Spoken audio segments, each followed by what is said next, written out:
What's going on, everybody? Thank you for joining me today. My name is Jake Foley, and this is JFo MMA Talk, brought to you by The Scrap. We're going to be doing weekly episodes where we talk about headlines, regional fighters, what to watch, pretty much anything in MMA that needs to be talked about. We're going to be talking about it. So this podcast will be unscripted, unfiltered, unedited, and if you know me personally, that could cause us some problems down the road, but we will take it one episode at a time. We're going to be starting off this episode by talking about the two biggest headlines going on right now. So, number one is Stephan Bonnar. Stephan Bonnar is now 44 years old, UFC Hall of Famer, famously known for his Ultimate Fighter finale bout between Forrest Griffin that is not only considered to be one of the greatest fights of all time, but a real big shift for the UFC's success in general. They needed that to happen, and he was one of those heroes for not only the UFC, but a lot of us that grew up with MMA. So he's had his troubles in the past. We've all known that. He's had DUIs, other arrests. Just not the path you want to go down, especially knowing everything that happens as a fighter, the mental and the physical toll it takes on you. And his most recent situation is, I don't know if the word is disturbing or confusing, whichever way you want to take on it. There's a lot of different ways you can look at this. So to give it somewhat of a brief recap, he had posted a couple alarming videos on Instagram. I think it was earlier last week, and basically was screaming in a hospital. It seemed like he was locked in a bathroom of some sort and would not come out, screaming that he's not getting help for his injuries. Not to make assumptions, but basically what it came off as is basically he was having some type of drug withdrawals and they were not giving him the drugs that he wanted. So that seemed like kind of where the story was going to end in a way. Of course, so many people were out there looking for new info, but it was kind of just assumed that we weren't going to get too many answers from this. And then MMAfighting.com does an interview with him, and we get an insight to what he thinks, or not what he thinks, but what he believes. I guess that's kind of the same thing. What he believes happened, or what he wants to believe happened, I guess. To be fair, I guess I don't really have the right to make an assumption like that, but overall, that seemed like there was a lot of lies in his story. Basically, what he was saying is that due to a different prescription, they would not give him the medicine he needed because of a really bad pro wrestling accident he had last week, which led to that video that we had seen. And he was saying he had a cracked vertebrae, he had a broken wrist, his shoulder was thrown out, and we were hoping to get a lot more answers with that interview. We got some answers, but almost to the point where it just raised more questions. He made it out to believe that, as most people do that are on drugs, everything was against him. It was never one thing was his fault. One thing was never weird. It was all just him trying to figure out what the hell was going on. So he said that he had gotten a prescription from the USC doctor, the same guy that had always taken care of him, and took it to the pharmacy. The pharmacy wouldn't give it to him, which is already a big red flag, because if the doctor's giving you a prescription, CVS is obviously going by their protocols for not giving it to you. So he basically decided to go to the emergency room with the he told them the whole story, tell them all of his pain, and assumed it would kind of be like the past where he would just kind of be prescribed drugs and he was go on his way. Well, once he ended up at the hospital, apparently they were not a big fan of the news they were hearing either, the situation, and it seemed kind of fishy to the point where they were not serving him.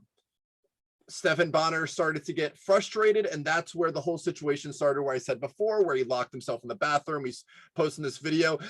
For me, I'm trying to describe it to the best of my ability, but you have to go out and actually watch it. So my take on this whole Stephan Bonnar situation. It's sad.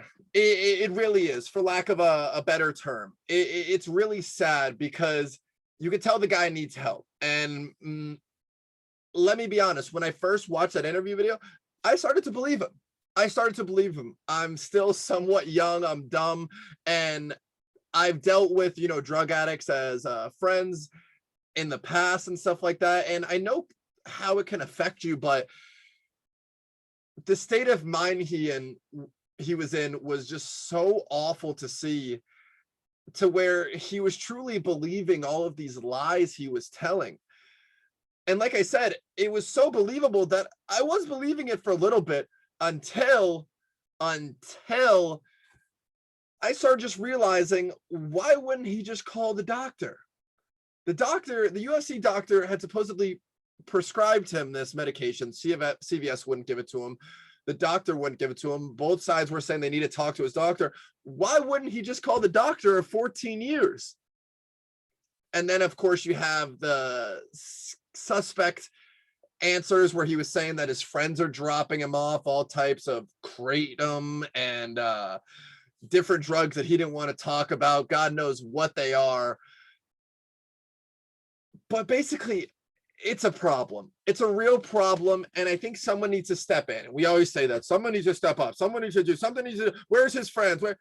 Of course. Yeah. Those Instagram bios and the posts, those are awesome. Thank you guys, so much for those, for showing that you care. Kind of,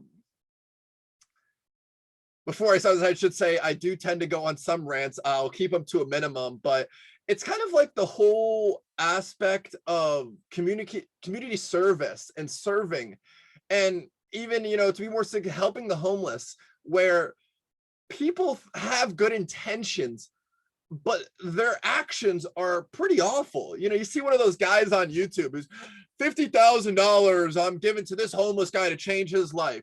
That's great intentions. You're giving a guy $50,000 who really needs the money right now. The problem is that you're posting it to YouTube. You're making $100,000 plus on the YouTube video. And imagine if you were that guy, or if you were related to that guy, the homeless guy, and you're just seeing him being plastered all over YouTube. So this guy could be, oh, I'm a hero, right, guys? I'm a hero. Did it. I helped somebody. But anyways, to get back on track, there was a lot of people that were making social media posts. Oh, we show up.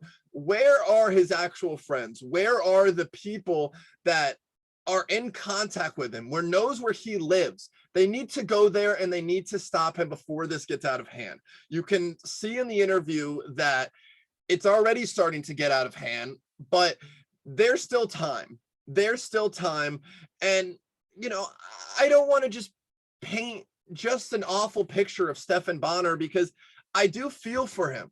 He was a longtime UFC fighter who, quite frankly, loved to get in brawls. This guy has had so much physical pain, so much mental pain throughout his life. And I'm not saying that he necessarily needs the drugs right now, but he has needed the drugs in the past. And he needed them for so long, to where now you can't just hop off of them. And one other thing that concerned me in the interview is he said he was with that one doctor for 14 years. 14 years. And his description of getting medication was, oh, here's my injury. Okay, here you go. So if it really was that easy, that's 14 plus years of being on these type of painkillers. It's nearly, no disrespect to any recovering drug addicts, it is nearly impossible to recover from that type of substance abuse. So overall, I think somebody needs to step in and actually do something, not make a social media post. This guy needs help right now. It's awful that he doesn't see that. I'm sure it would be incredibly hard to see that, but that's just the way it is. Our guy Stephan Bonnar needs help, and we got to find a way to do something. And it comes off as hypocritical sometimes. It's like, what am I doing? But what can I do?